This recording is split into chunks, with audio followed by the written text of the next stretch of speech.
We were just talking about Alamo Drafthouse. Now we're going to talk about another good theater chain, Cinemark Theaters. Now, we all know that Raya and the Last Dragon, a movie I reviewed the other day, it's a very good movie. I enjoyed it quite a bit.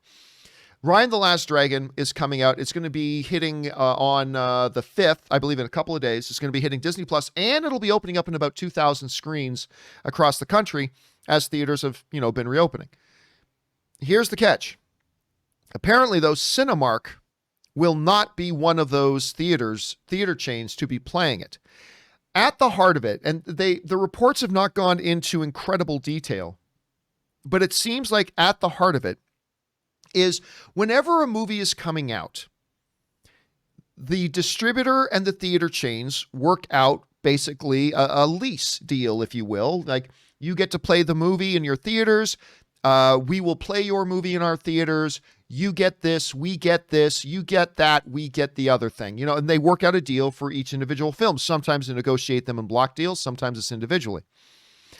Disney is notorious for being a-holes, I guess is a way to put it, when it comes to trying to negotiate those deals with theaters. Quite often they try to strong arm the theaters and stuff like that. They very much play dirty sometimes. I mean, not unscrupulously, not unethically, but they play a little bit dirty when it comes to that. And apparently with them releasing Raya and the Last Dragon also on Disney Plus, Cinemark said, well, that's got to be reflected in our deal. Warner Brothers has reflected the fact that they're going day and date with some of their movies right now in their deals. Other distributors are as well. You can't just get the regular deal when you're also putting this out on there. And apparently Disney's come in with even stronger terms than what they normally will, to which Cinemark said, no way, we're not doing that. And now look, everybody knows I love Disney. I love Disney movies. I love all that kind of stuff. But good for Cinemark.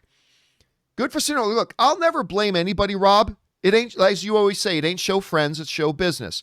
I'll never blame anyone for trying to leverage a position of advantage in making business deals. That's smart business. That's what you need to do.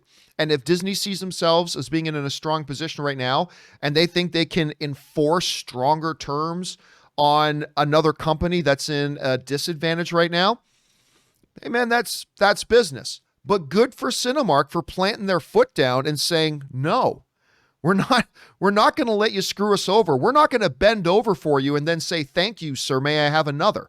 We're not going to do that. Now, I believe, Rob, like a lot of times these deals will happen last second. And I believe you will see Raya and the Last Dragon on Cinemark screens. I think right now it's Disney and Cinemark seeing just how much give they can get the other to give up. And I think they'll compromise. I think it'll happen. I don't know that for sure. I don't have any insider information. But I think good on Cinemark for standing their ground and planting their foot and saying, no, we're not going to let you take advantage of us. These are the terms we need.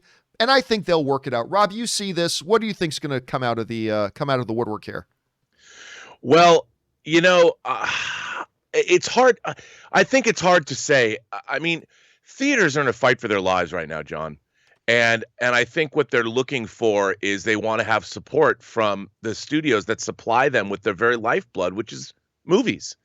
And it gets very hard, I think, from the exhibitor's side to have any faith that the studios have their best interest at heart. And I have to say, I don't think the studios do have their best interest at heart. I think that ultimately, I believe, and I think a lot of people believe, that a theatrical run for a movie adds value to that film overall. If it does well in theaters, we know that movie's worth something. If Endgame makes $3 billion in the movie theaters, it's going to have a much more high-profile run on any cable or physical media or whatever ancillary market it's in.